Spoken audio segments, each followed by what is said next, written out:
Standard Social Science Semester 2 Lesson number 3 Nationalism in India Part 3 Indian National Congress. ठीक है, Indian National Congress का जो first session था, ठीक है, उसकी ये पिक है जो 1885 में मुंबई में भरा गया था। ठीक है,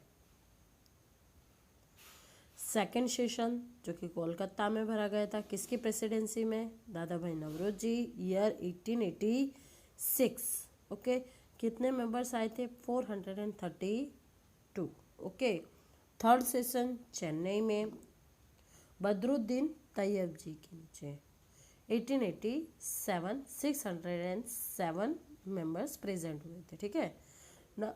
Indian National Congress 1885 to 1905 in the initial stage. Okay, शुरुआत के स्टेज में जो 1885 से लेकर 1905 तक का जो टाइमिंग रहा था, उसमें क्या क्या प्रोसीजिंग हुए वो हम पढ़ेंगे।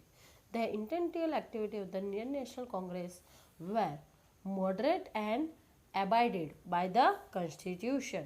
Okay, जो एक्टिविटीज हुई इंडियन नेशनल कांग्रेस के द्वारा शुरुआत में, उसको मॉडरेट किया गया और उसको कॉन्स्टिट्यूशन में अबाइड किया गया। ठीक है, it included putting up demand for more political rights. ठीक है, जिसमें क्या क्या चीज़ें थी? ठीक है, पूरा जो पर्चा बनाया, पूरा जो एक रेडी किया गया, उसमें क्या क्या डिमांड थी? तो first is political right, second economic and social growth, and third one is development of education. Among other demands inclusive of more Indians in government service. इसके अलावा मेन एम जो डिमांड थी वो थी पॉलिटिकल राइट्स मिलने चाहिए Indians को, economic और सोशल ग्रोथ होना चाहिए, एंड एजुकेशन में सुधार आना चाहिए। ठीक है, डेवलपमेंट होना चाहिए। उसके अलावा डिमांड थी कि गवर्नमेंट सेक्टर्स में ज़्यादा से ज़्यादा इंडियंस का पार्टिसिपेशन होना चाहिए। ठीक है, जॉब मिलनी चाहिए। Reduction of expenditure on military. ठीक है, मिलिट्री में जितना भी खर्चा किया जाता है उसमें कमी लाई जाए। एंड अदर एडमिनिस्ट्रेटिव डिपार्टमेंट, जो और अदर एडमिनिस्ट्रेटिव डिपार्टमेंट में जो खर्चा होता है उसकी भी कमी की जाए। डेप्ट रिलीफ टू फार्मर्स। ठीक है, जो फार्मर्स जो डेप्ट में चले गए हैं, ठीक है, कर्जा हो गया जिन पे, उनको माफ कर दिया जाए। Revival of the cottage industries etcetera. ठीक है, कॉटेज इंडस्ट्रीज दोबारा से स्टार्ट की जानी चाहिए इंडिया में। इस तरह की डिमांड इसमें थी। The British government turn down this demand. ठीक है, however the demand laid down a strong foundation of the future for the future struggle। ठीक है, ये डिमांड मान ली गई ब्रिटिशर्स के द्वारा, और जब ये डिमांड मान ली गई ना, तो एक पूरा स्ट्रॉन्ग फाउंडेशन तैयार हो गया फ्यूचर स्ट्रगल के लिए। The Indian National Congress passed many resolution such as the expansion of legislative council and keep at last 50% elected representative in it all the central and regional level। ठीक है, इसके बाद Indian National Congress ने एक और resolution pass किया जिसमें लिखा हुआ कि एटलीस्ट 50% इलेक्टेड रिप्रेजेंटेटिव होने चाहिए, चाहे वो रीजनल लेवल हो या सेंट्रल लेवल हो। The parliament should be more answerable and transparent to the regional assembly. ठीक है, जो भी पार्लियामेंट है वो आंसरेबल होनी चाहिए और ट्रांसपेरेंट होनी चाहिए रीजनल असेंबली को। ठीक है, अभी की बात करें तो लोकसभा जो कि विधानसभा को होनी चाहिए। Due to the demand of the Indian National Congress, the British government granted more freedom to the press and granted more personal liberty and freedom of speech to the people. ठीक है, ये इंडियन नेशनल कांग्रेस ने जो demand की थी उसके लिए British government ने क्या किया? फ्रीडम दे दी। ठीक है, फ्रीडम ऑफ प्रेस, ठीक है, वो मिल गई। उसके अलावा personal liberty and freedom of speech का अधिकार मिला लोगों को।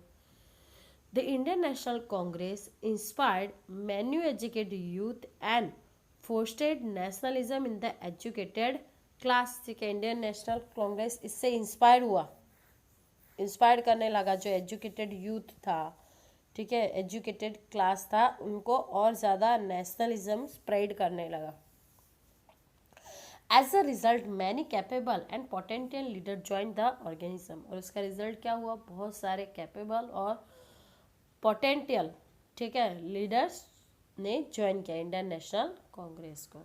ना policy of divide and rule, Britishers एक और गेम प्लान कर रहे थे, ठीक है। The intentional support by the British government to the Indian National Congress soon turned into hostility, ठीक है, हॉस्टिली। तो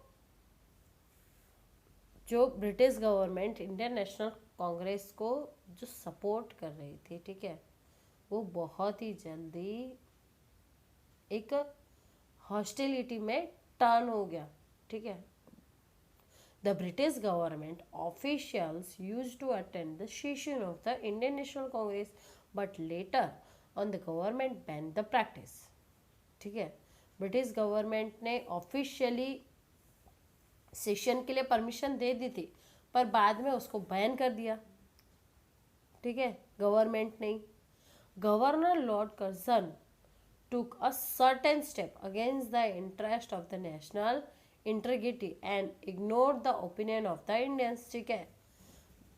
लॉर्ड कर्जन जो आए थे गवर्नर जनरल, उन्होंने सर्टेनली एक स्टेप ले लिया, ठीक है, जिसमें इंडियंस की उन्होंने कोई राय नहीं ली थी, सिर्फ ऐसा बोला कि मुझे एडमिनिस्ट्रेशन करने में ये प्रोविज़न काफ़ी बड़ा है, प्रॉब्लम होती है, अगर उसको 2 पार्ट में डिवाइड कर देंगे तो प्रॉब्लम सॉल्व हो जाएगी, एडमिनिस्ट्रेशन इजी हो जाएगा, ठीक है। And he partitioned Bengal in 1905 as the part of his policy of divide and rule, ठीक है, डिवाइड एंड रूल की पॉलिसी को ही याद रखते हुए 1905 में बंगाल के 2 पार्ट्स हो गए, एक East Bengal and further one is West Bengal, ठीक है, जो कि वेस्ट बंगाल आज इंडिया के भाग में है, ठीक है। यहाँ पे पॉपुलेशन के बेस पे लॉर्ड कर्जन ने ये चाल खेली थी, जो ईस्ट बंगाल था वहाँ पे मोमेडियंस पब्लिक ज़्यादा थी, और जो वेस्ट बंगाल था वहाँ पे हिंदूइज और बंगालीज बहुत थे, ठीक है। नाउ पार्टीशन ऑफ बंगाल, इसका क्या इम्पैक्ट हुआ इंडिया में, तो Bengal was the biggest provision of British India, British India का सबसे बड़ा प्रोविजन था। It include a certain part of Bihar Orissa with the population more than 7 crore and 80 lakhs, ठीक है। ये बिहार और उड़ीसा का भी कुछ पार्ट इसमें इंक्लूड होता था, और वहाँ की पॉपुलेशन कितनी थी, 7 crore and 80 lakh. It was necessary to divide Bengal since the administration of such the big provisions were becoming difficult, ठीक है, ये जरूरी था, ठीक है, कि बंगाल को डिवाइड किया जाए, ऐसे ब्रिटिशर्स की सोच है क्या, ताकि एडमिनिस्ट्रेशन इजी हो पाए, ठीक है। Instant of removing the part of Bihar and Orissa, और इसमें बिहार और उड़ीसा के पार्ट को रिमूव करने की जगह जो ब्रिटिशर्स थे उन्होंने क्या किया, eastern Bengal which the majority of Muslim population was separated from it, ठीक है। ईस्टर्न बंगाल जिसमें मेजोरिटी मुस्लिम्स थी उसको अलग पार्ट कर दिया गया, population was separated from it.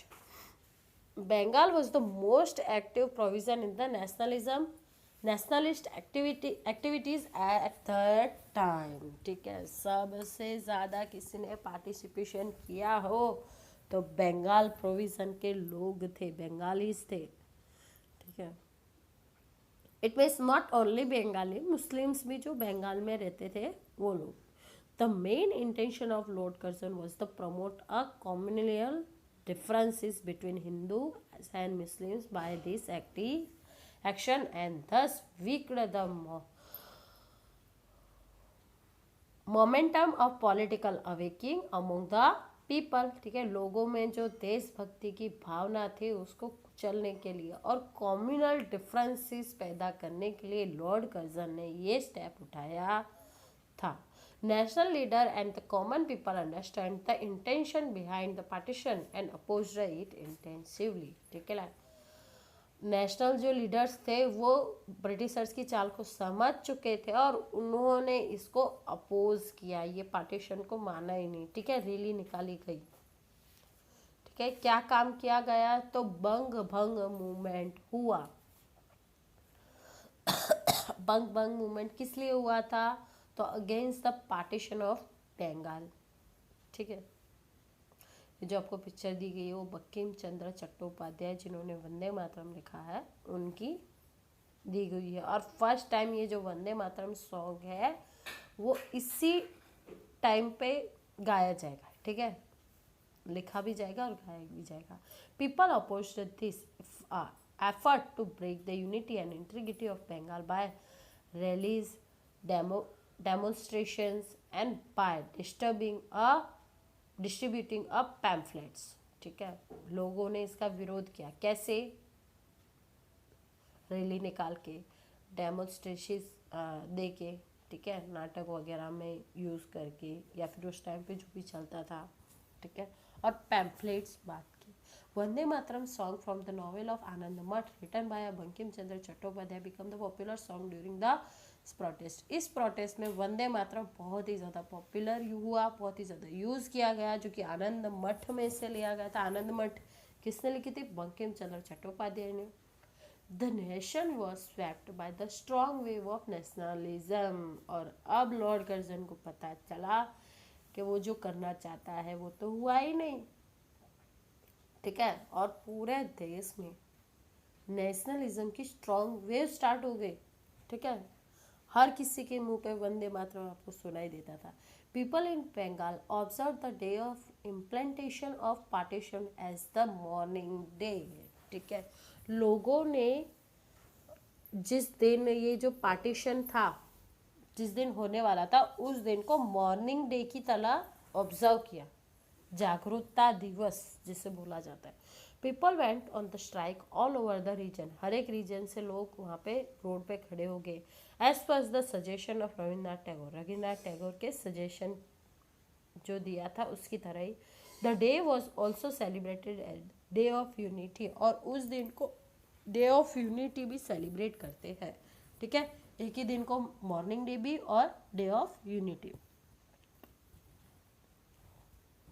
आज के लिए इतना ही। नेक्स्ट लेक्चर में इसके आगे के पढ़ेंगे। Till then bye bye, have a nice day.